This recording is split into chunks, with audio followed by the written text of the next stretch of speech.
Dear friends from around the world, I'm honored to open this online Voices from Israel gathering, leading to Yom HaZikaron and Yom HaAtzmaut of the Israel Reform Movement, and thank all of the organizations and individuals who join us to mark this event.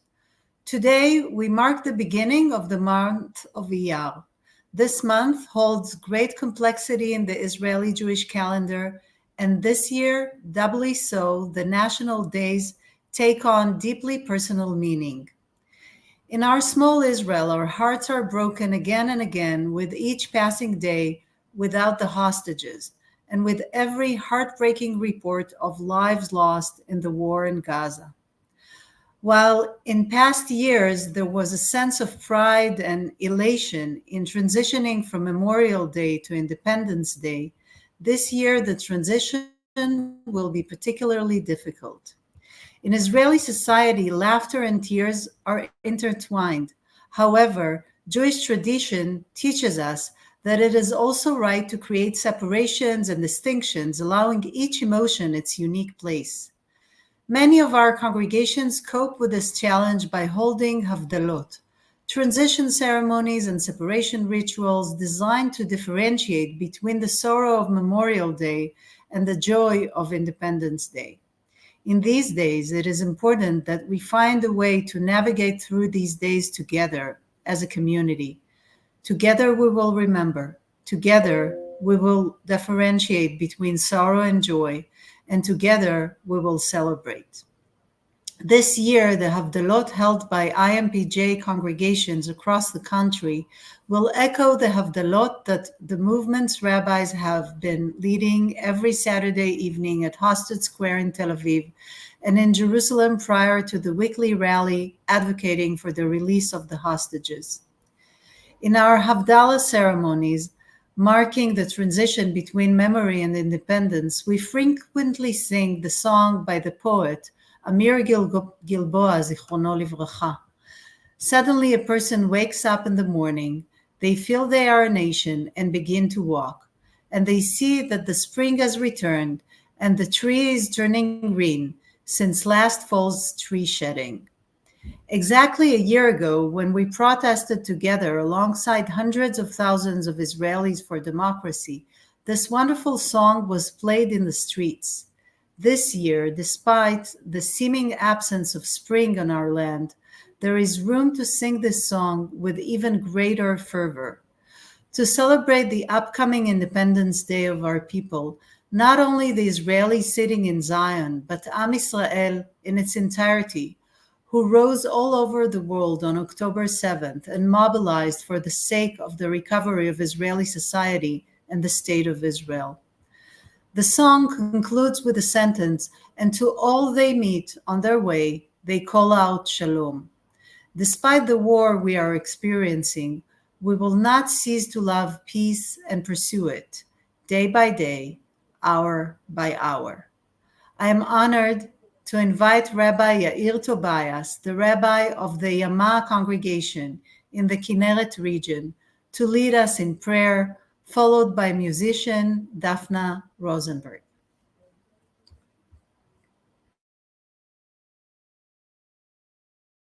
Hi, everybody. I'm glad to be here with you today. My name is Yair Tobias. I'm regional rabbi in the Kinneret area, and I live in a small kibbutz called Kfar Chaov that in October 8th was decided to absorb all the families it can from the south and north, all the families that were evacuated. And we, in a blink of an eye, grew from a community of 100 families to a community of 145 families, and as these days, I felt pretty lost for words, and really were looking everywhere for hope and comfort. And the moment I understood the amount of efforts and the love and kindness that was pouring from people's hearts all over the place, also here in Kfar Chaov, but also all around Israel, I started feeling my energy coming back. And it reminded me of the power of people coming together and making an effort to make everything be better again. And I was asked to write these words as a preparation for a community Kabbalat Shabbat that I was leading. And these are words that I wish to share with you. Read it now. May it be your will that the state of Israel be a home in which all its residents can live with love, solidarity, peace, and friendship. May it be a place of security, serenity, and trust, where the spirit of generosity and loving kindness flourishes. May hate, animosity, fear, terror, and indifference find no place in it. May all its leaders and officials be blessed with the wisdom, integrity, and fairness. Guard, protect, and give courage to all who serve and defend the state of Israel. May its soldiers, reservists, police, health, rescue, and security forces return home in sound body and mind. May we witness the safe return in body and in soul of all the captives and the missing. As it is written, for in joy you will go forth and be guided in peace. The mountains and hills will exalt before you in joyous song. Bless all the residents who keep the country functioning through hard work, love, and commitment, so that we may see better days and the prophecies may be fulfilled. No longer will violence be heard in your land. I will grant peace in the land, and you shall lie down untroubled by anyone. I will give the land respite from vicious beasts, and no sword shall cross your land. And they shall beat their swords into plowshares, and their spears into pruning hooks. Nation shall not take up sword against nation. They shall never again know war. And let us say, Amen.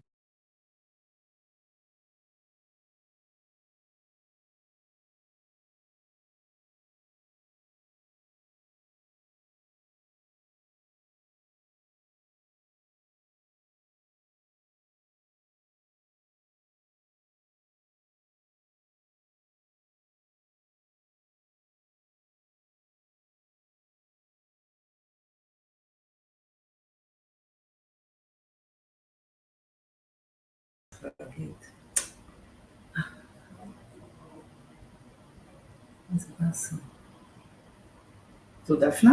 כן. Tell her to unmute, no sound. לא יישא גוי גוי חרב ולא ילמדו עוד מלחמה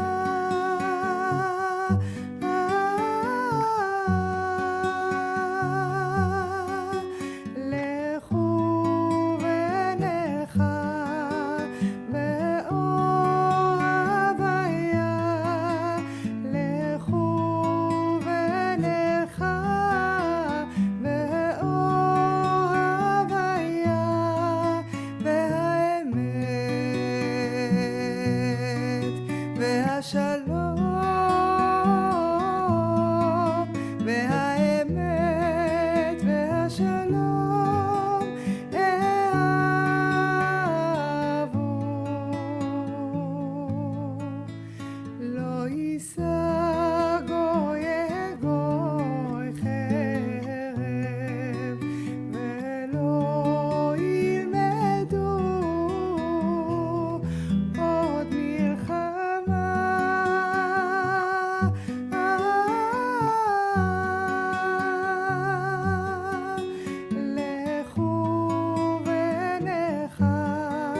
It is my pleasure to introduce Dr. Nachman Shai, recently appointed Dean of HUC in Jerusalem.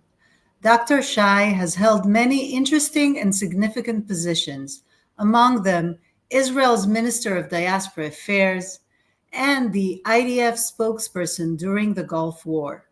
Dr. Shai, who's always been a good friend of our movement, will share his reflections with us on Israel on the eve of its 76th year.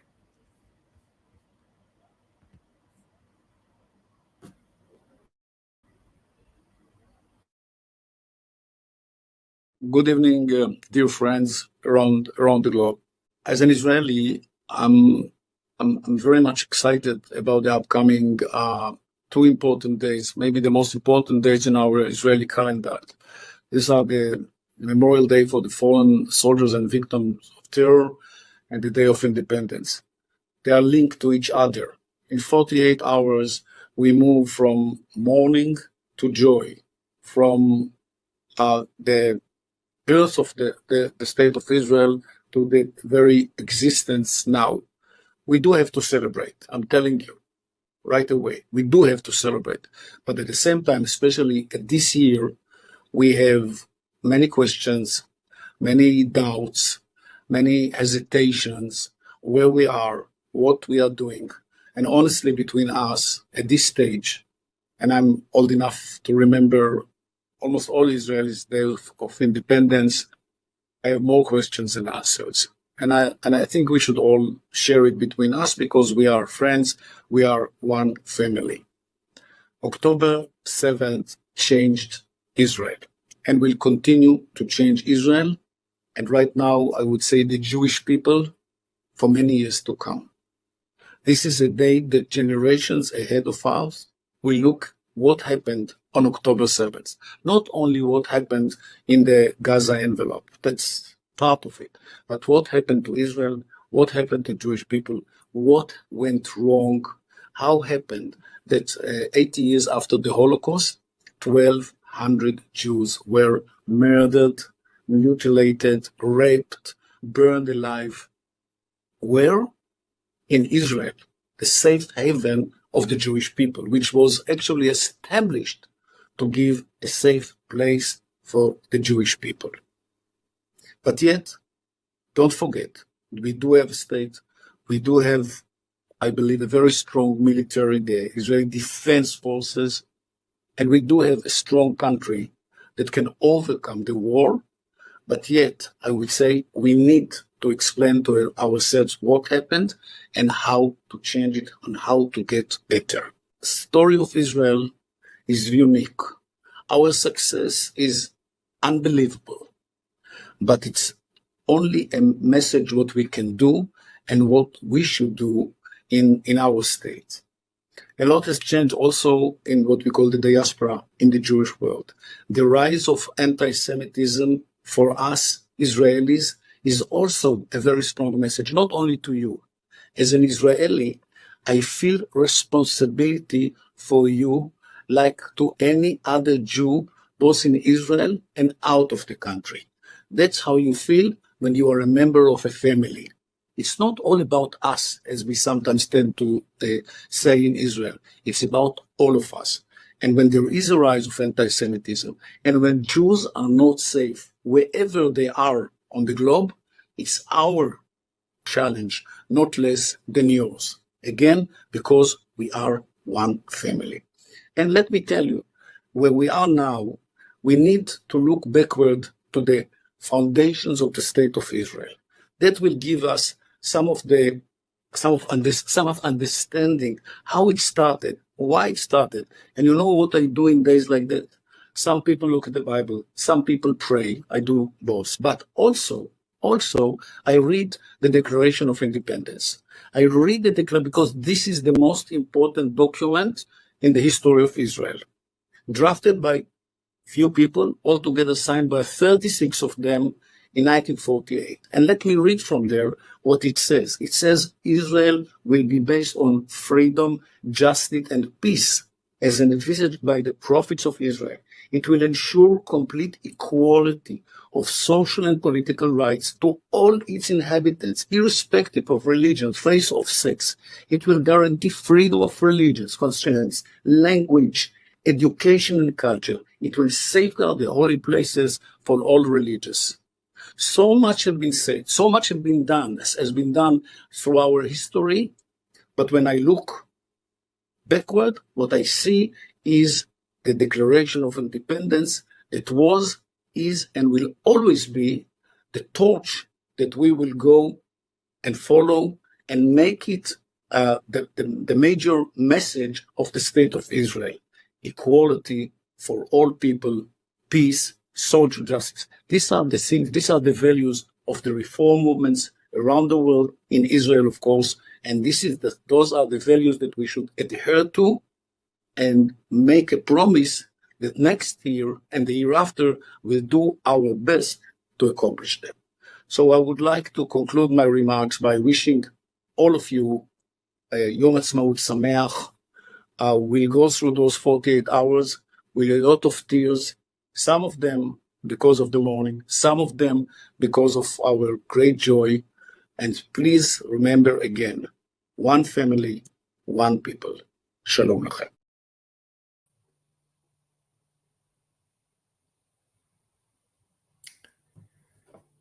Shalom, shalom everyone. My name is David Gilad. I am the chairperson of the Bet Daniel community in Tel Aviv. My connection to this community goes back 50 years to my bar mitzvah back in 1973. Leo, if you can put on the slides, thank you very much.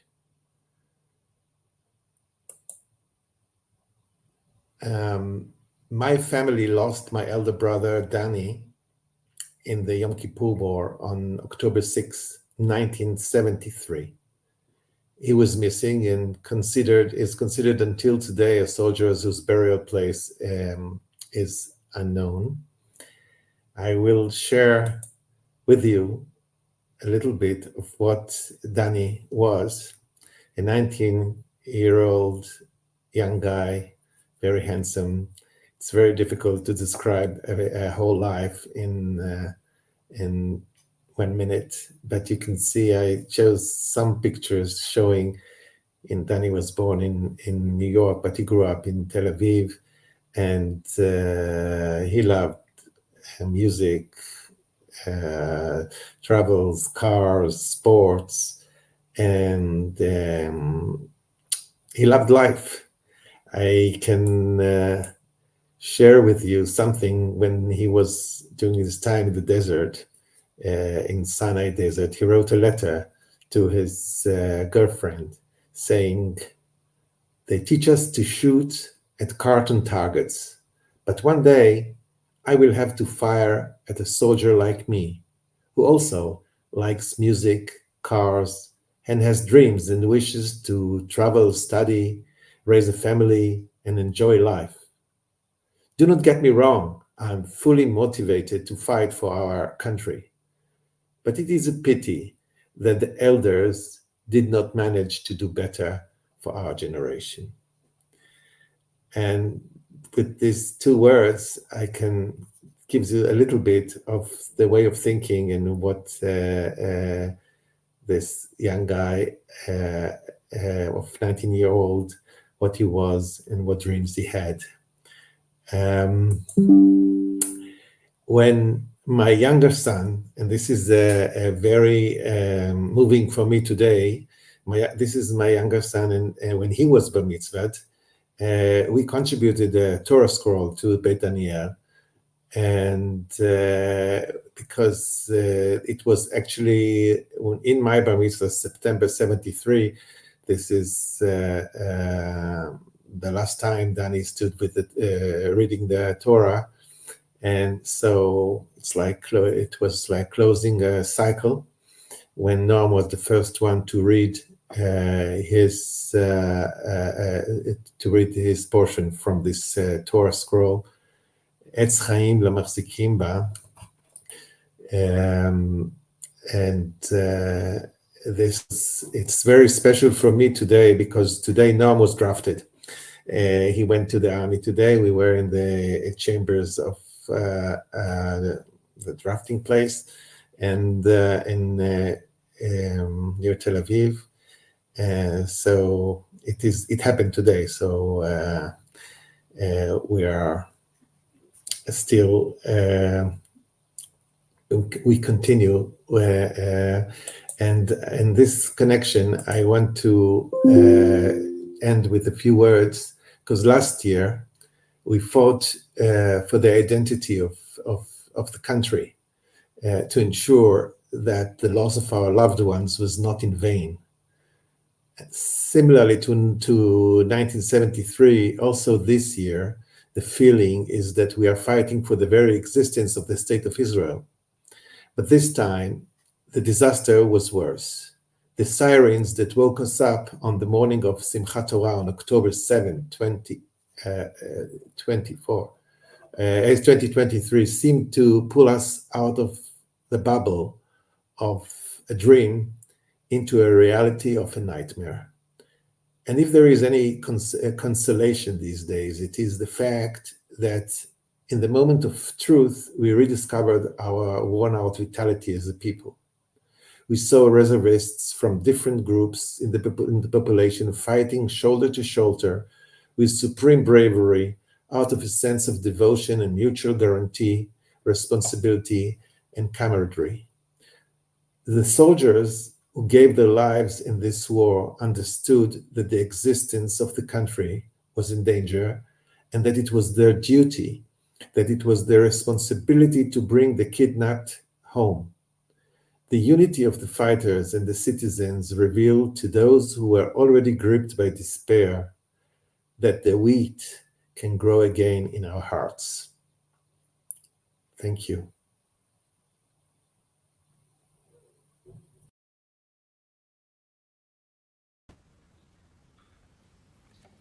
Prayer for healing. Ana elna refana la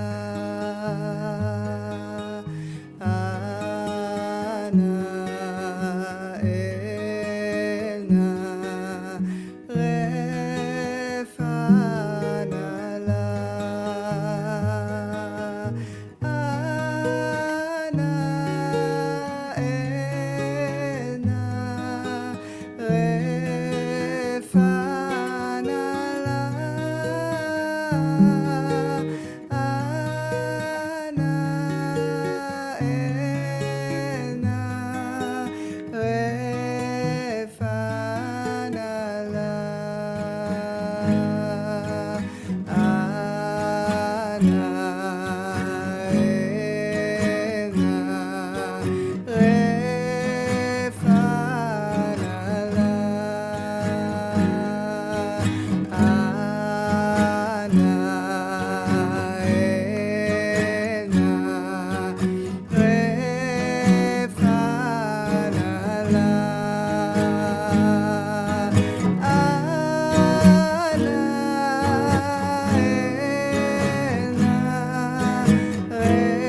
Shalom, חברות יקרות וחברים יקרים.